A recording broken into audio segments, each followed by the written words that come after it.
옵스 같이 한번 보겠습니다. 최근에 이 옵스 시리즈들이 좀 많이 출제되고 있죠. 기덥스, 데브옵스의 확장 모델입니다. 그러니까 데브옵스랑 비슷한 느낌을 일단 접근하시면 좋을 것 같아요. 지금 클라우드 네이티브도 많이 부각되고 있죠. 공공에서도 클라우드 전환들, 그다음에 사기업에서도 클라우드 네이티브한 애플리케이션을 만들자라고 하는 얘기 많이 나오고 있는데 거기서 핵심은 컨테이너화, 그다음에 컨테이너 운영할 수 있는 쿠버네티스란 말이죠.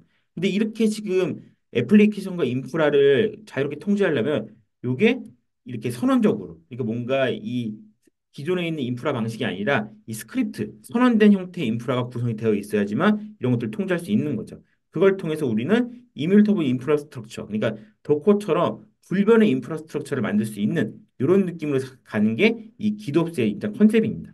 기도스 볼까요? 클라우드 네이티브 환경의 개발 운영 효율화를 위해서 애플리케이션 코드 인프라 설정을 깃을 통해 자동화해서 운영 관리하는 프레임워크이고요. 특징, 깃 중심이다, 선언 설명이다, 무상태 인프라다 이런 것들입니다. 그래서 코드나 인프라 설정을 긴 래퍼에서 관리를 하는 거고 원하는 상태를 선언적으로 그러니까 지금 우리가 일반적으로 사용하는 VM의 리소스들 그다음에 컨피그레이션 환경 같은 것들 유저나 어플리케이션의 권한 같은 것들을 전부 코드로 관리해서 깃에다가 올릴 수 있다는 거죠.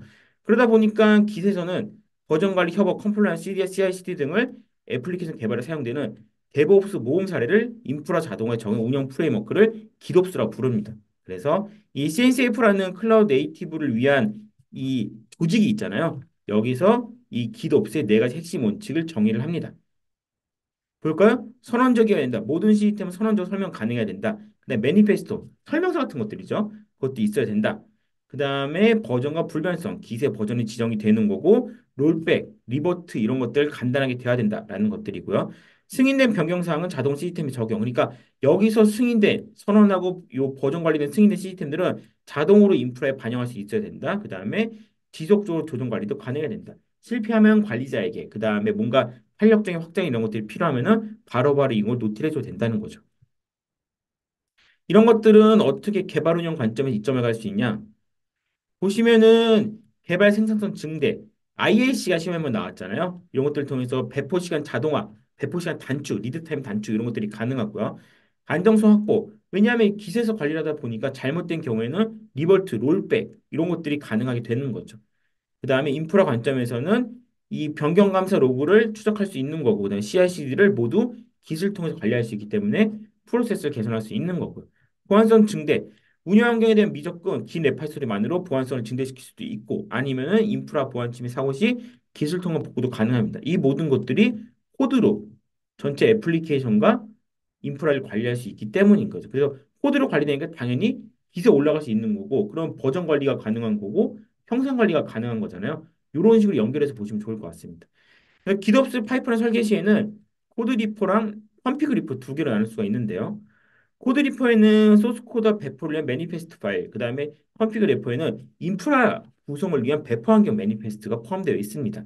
그래서 CI/CD 관점으로 나눠 봤을 때 소스 코드가 레퍼에 올라가서 빌드하고 빌드되면은 컨테이너 레지스트리, 그러니까 도커 레지스트리 같은 데로 푸시를 하겠죠. 이 상태로 있다가 뭔가 배포를 해야 돼. 그럼 환경이 바뀌었어. 그러면은 이 컴피그 레파지토리에다 반영을 시키고 그거를 K8S가 보고 있다가 적절한 시점에 약속된 타이밍에 이제 배포 관리를 해주는 거죠. 오픈소스 기반의 기도버스 파이프라인 사례. 유저가 개발자 코드를 올려요. 기세 올리죠. 그럼 그걸 젠킨스가 바라보고 있습니다. 바라보고 있다가 빌드를 하고 빌드한 다음에 테스트도 하고요. 푸시를 해요. 도커 레시피에 올리는 거죠. 거기서 다시 컴피가 업데이트가 되거나 이 상태로 일단은 가는 게 CI. 그 다음에 지금 이제 컴피그 래퍼 같은 경우는 인프라에 대한 환경이잖아요. 그걸 보고 있다가 아르고 CD라는 쿠버네티스 안에 사용하는 CD 도구가 이런 것들을 감지하고 있다가 이 쿠버네티스 클러스터에 있는 파드 안에다가 적절하게 싱크를 맞춰주고 디플로이를 해주는 식이 지금의 기덥스 파이프라인입니다. 그래서 아르고 CD는 쿠버네티스 클러스터에 배포된 애플리케이션의 CI/CD 파이프라인, CD 부분을 담당을 하는 거고요. 기 컴피그 저장소에서 변경사항을 감지해서 자동으로 쿠버네티스 클러스터에 애플리케이션 배포하는 역할을 담당하고 있습니다. 그래서 요 정도까지 준비하시면 될 것 같고, 요거는 곧 요 기덥스 파이프라인이 아니더라도 일반적인 데브옵스 파이프라인 문제가 나오더라도 요렇게 접근하면은 굉장히 괜찮은 점수가 나올 수가 있겠죠.